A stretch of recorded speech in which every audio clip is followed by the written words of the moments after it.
Happy holidays, everybody, from thepokerupdate.com weekly burn and turn. On this week's show, we talk about 3 things that online poker sites can do to make a big splash in 2016. Also, Chris Torina and the WPT Deep Stacks, we talk about it, and poker on television. What is it that makes you watch? Plus, Shimmy's got a pretty good Star Wars reference at the end, right after this.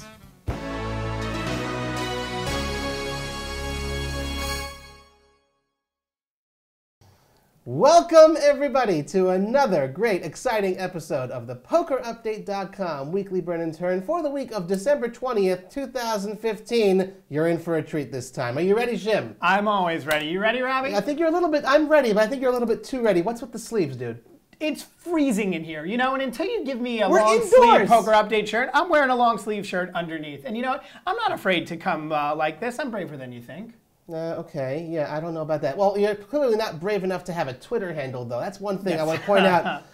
You can find me on Twitter at CardPlayerLife. Of course, you could find at PokerUpdate on Twitter. This gentleman does not have a Twitter. No, I don't believe in Twitter. Maybe let's get some suggestions for a Shimmy Twitter handle so we can tag him in future episodes. But while you're thinking about what to name Shimmy, Shimmy the Fish, right? That's got to be the handle. You know what? I'm going to open that up the second I get home. Okay. Shimmy the Fish on Twitter. Let's jump into the first topic this week. 3 things that online poker sites can do to make it big in 2016. Great article by Bradley Chalupsky. What do you think, Shim? Definitely, we need to see some change. I think poker really needs some sort of new hope. You know, we got to have some sort of digital remastering to just change it. You know, reawaken all the fans and the interest in poker in general. It's very important. I like what they did, what he spoke about with Twitch. You know, bringing in that type of live. Oh, with the streaming. Absolutely, that would be something amazing to see. But you know, I got to tell you honestly, as much as I'm really excited for what's going to happen in 2016, I don't really want any spoilers. You know, I don't think you have to worry about that. I bought my ticket. I'm ready for this show. I hope it's going to be something really amazing that you could really share with the kids. It'll really bring us back into the poker. Well, I don't know about kids because you have to do it's got to be 21 and over, of course. But like what DraftKings and FanDuel did, not to go whole hog with all the marketing campaigns, but to really make it big, I think, is online poker. You really need to spend those marketing dollars. Put a Super Bowl commercial out there. You've got billions of dollars, all right? Billions and billions of dollars. Or millions. They got a lot of money or whatever. So why don't you go and put a Super Bowl commercial or just I don't know, Times Square just decorated in 888 poker billboards or whatever it is, or Borgata, but I don't know. You could put some marketing stuff out there. That's how you really make it big, is make sure people know about you. That's the #1 thing. The key thing is you want people to come back. You want people to be interested and really just, again, enjoy watching and enjoy being a part of the environment. Yeah, I would say so. Maybe put some contests out there. I don't know. There are plenty of ways for online poker to get currently bigger than it is, and hopefully next year we'll bring that to the fore. I just really hope that they really give it their whole effort. I hate hearing how they're trying to do this and trying to do that. You know what? Try not. Just either do it or do not. There is no try here. Yeah, I know what you mean.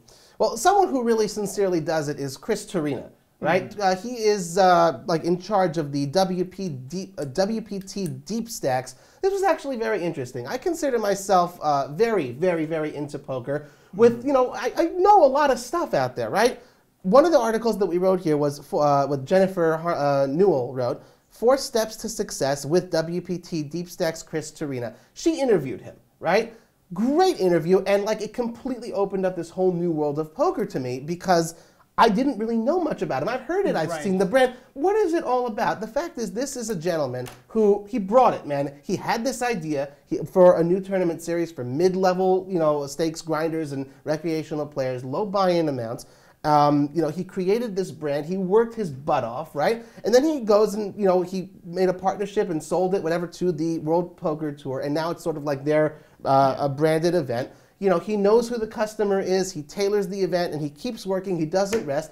And an incredible story. And well done to him that he was able to just, really make his dream and actualize it. It's something really amazing to see that he took that and really made that tournament into something big like it is. Right, and I think it's just, really good. We all know the WSOP, we all know the WPT, we know about EPT, all the big PTs, okay? But the WPT Deep Stacks is something very interesting. Maybe if you're not playing in it, you're not so familiar because it's not always reported on all the big poker media sites and stuff. But this is a really great story that I think you should definitely take a look at, familiarize yourself with it, and I really learned a lot, and I think you did too. Absolutely. I would like to see, my own version of the WPT, the Weiss Poker Tour. That would be fun, right?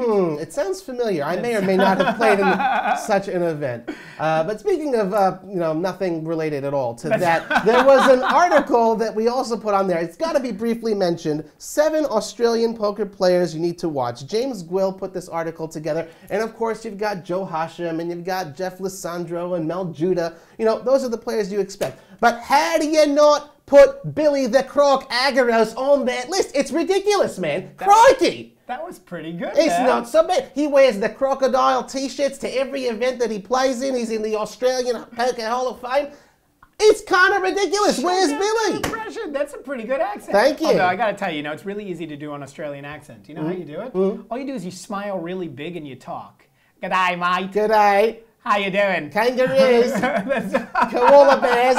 Boomerang. I'm gonna have my brother-in-law running after me with a stick, like smacking me. He's Australian. And and I'm sure there are probably like 30 or however many millions of Australians there are out there. All those guys don't do great accents at all. Oh, I've got a bad feeling about this. We're gonna get some really bad comments We because love of this. comments, whether they're good or bad. Be sure to comment on the bottom of this video, and of course subscribe to the YouTube channel if you're watching it on Facebook. Like it, share it. Just tell people about it. It's a fun show. We hope you're enjoying it. One more topic. We're going to go into poker and television. Why do people enjoy it? Do you enjoy poker on television? I gotta tell you, I remember way back when poker was first really broadcast on television, and it was terrible.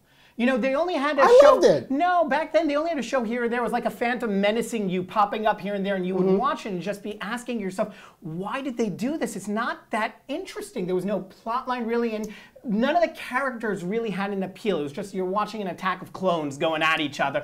And they really just changed it up and made it into something a lot more entertaining, a lot more appealing, which is really very, very special. I don't know. I mean, like, when I first saw it, that's actually, I got to beg to differ. The characters is what appealed. You got, like, the Sammy Farha with the cigarette, you got, the Phil Hellmuth poker brat blow-up character, and that's actually, I mean, it's that's funny you say that, because did you see the video that was posted in the article? Yes, with him versus Tony G, right? That was outstanding. You're watching that hand, and of course, it's one of the natural Phil moments, right? Yes, He's of course. Up, and Tony G's got He's that berating board, him, right? And the second that two pair hits, Tony G's just playing that hand solo. Yeah, and for sure. he's just forcing Phil to just put out chips, and I love it. If you're going to use force against another player, you want to be able to get that value out of your hand. Right. I mean, obviously force is very important. That's the type of force you should use at the poker table always. Right. I understand what you're saying. Look, the fact is, though, character-driven type of poker television, that's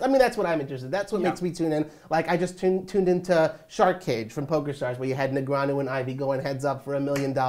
That was pretty damn unbelievable, Anyway, I gotta give Phil credit though. When he had that bad beat, the way that he got up and he walked away just from the hand, it was it was nice. You got to take a moment to relax. You don't want to blow up, but even though it didn't do him much good. Right. Well, one thing that definitely works on television is gimmicks, and that's why we, based on something we did in last week's episode, we want to bring you a new segment called Name That Pro. Hold on, check this out. Ready? Watch this. Watch this. Okay. We'll be right back. Okay, so Shimmy's going to lead this one. I hope he does a okay job here. That's right. Shimmy strikes back. Yeah? No? Revenge of the Fish. Return of the questions. Here we go. I don't know. Look, I am very, very confident in my poker. I am a poker fanatic, man. Yeah, don't get cocky. Yeah. All right, here we go. Here we go. Ready? All right, let's see if I can guess. This is the way it's going to go, okay? I have to name the professional player, You got to name the professional player. I'm going to give you a few clues, okay? Do you want to throw out a guess right now? Yeah, well, I got to guess my man Daniel Negreanu. Is he the guy? Daniel Negreanu. Shoot! What the heck, Sheeran? No, it's not Daniel Negreanu. Oh. That's Love you, Daniel. Okay. Yeah. All right, let's go for it. Let's go. That was a good throw out, though. Thank you. Okay, questions. Question the first. Yes, okay. This pro shares the same nickname as a member of the Justice League. I would get this. My wife would get this. The Justice League. Robbie doesn't get geek references. The nickname will go Batman. Gee whiz. How much time do I have? We're gonna give you a clock counting down. Okay. It's over. Damn, I don't know. Daniel Negreanu. No, we're gonna give a big X for that. Nice try though, Rob. We got some nice consolation prizes backstage. Number 2. I got another clue. Question Okay. the second. Okay. Here we go. The pro defeated Phil Hellmuth heads up for his first career WSOP bracelet. I totally know this one. Oh shoot! That's This gonna give it to him. is. Wait a minute. His first bracelet. Wait. This was. Well, it wasn't Doyle because I know he's got 10. He defeated Phil Hellmuth. Doyle, do we have it? Can we get a judge? Wait, no, that wasn't my guess. I heard Doyle. That wasn't my guess. It wasn't Doyle. Okay, all right. We'll let you take it back. Okay, I'm gonna go with Chris Jesus Ferguson. Ooh, is it Ferguson? All right, here we go, Rob. You get one more clue. You guys ready? Crap, I really don't know. Okay, sorry, go on. All right, this pro once held the #1 spot on the all-time money list. Come on, man. 70 guys like that. All right, we've narrowed it down to 70. #1 on the money list. Oh, It wasn't James. this is like a 2-outer here. Eric Seidel? The answer is Eric Seidel. All right! Total guess! That was really impressive. We know our poker, baby! I was actually ready to give you another clue. I was going to say it rhymes with Beric Bidell. And Total all right, guess! so what's his nickname? Go ahead. Why is he Justice League? Because he has a brief cameo in the movie No, Rounders. his nickname is Cyborg, like Cyborg. Okay. That's all right. We need to forgive Rafi. We have a lot of re-education to do in geek references. Well, what we say, clearly. you learn something new every day. And we hope you guys learned something on this week's episode of the Poker Update Burn and Turn. This was really fun. Again, be sure to subscribe on the YouTube channel. Always comment, and you can like and share it on Facebook. I think that brings the end to our show, yeah? You're getting ready now to leave, though, right? I am, right. I'm going to the Bahamas, baby. I hope you're packing up. It's going to be a really amazing experience for you. It'll be like it being in a galaxy far, far away from the daily grind and everything like that. Oh, because that's a great reference, because Star Wars is out right now in the theaters, right? Jeez, I love you, man. I love you too, Shib. No! Oh my God, Robbie! That wasn't it? Oh God, try it again, man. Come on. I love you, man. You too? Oh shoot. What is it? I forgot. No, 1 second. We'll cut the camera. It's fine. I'm so sorry. What was it? To all our endearing fans. No! I love you. I know. I know. I know. I know.